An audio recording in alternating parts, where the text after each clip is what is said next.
ജീവിക്കുന്ന ഒരു നീതിമാനെ ചൂണ്ടിക്കാണിച്ചു തന്ന നിങ്ങൾ പറയും സ്വർഗത്തിലേക്കുള്ള വഴി ഇടുങ്ങിയതും കല്ലും മുള്ളും നിറഞ്ഞതാണ്. കള്ളനും കൊലപാതകിയും എല്ലാ സൗഭാഗ്യങ്ങളോടുകൂടിയും ജീവിക്കുന്നത് കാണിച്ചു തന്നാലോ? അതിനുമുണ്ട് ഒരു ഉത്തരം. ദുഷ്ടനെ ദൈവം പന പോലെ വളർത്തുവന്നു.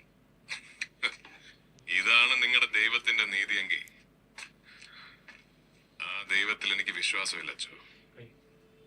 പൃഥ്വിരാജ് എത്ര ഇഹ് വെച്ചെന്നാണോ ചോദ്യം?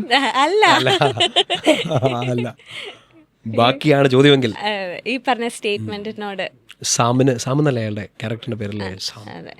സാമിന്റെ ലൈഫ്, സാമിന്റെ മുമ്പിൽ കൊടുക്കുന്ന ചോദ്യങ്ങളാണത്. കെന്ന അങ്ങനെ ഒരു ക്രൈസിസിൽ കൂടെ കടന്നുപോയാൽ കെന്നയും ചോദിക്കും. ഞാൻ അങ്ങനത്തെ ക്രൈസിസുകളിലൂടെ കടന്നുപോയപ്പോൾ ഞാൻ ചോദിച്ചിട്ടുണ്ട് എൻ്റെ ആത്മീയ ഗുരുക്കന്മാരോട്. ഞാൻ ഈ ഡയലോഗ് സ്പിരിച്വലൈസ് ചെയ്ത് ചോദിച്ചിട്ടുണ്ട്. നമുക്ക് ഒരു ഉത്തരം ഉണ്ടല്ലേ എല്ലാത്തിനും.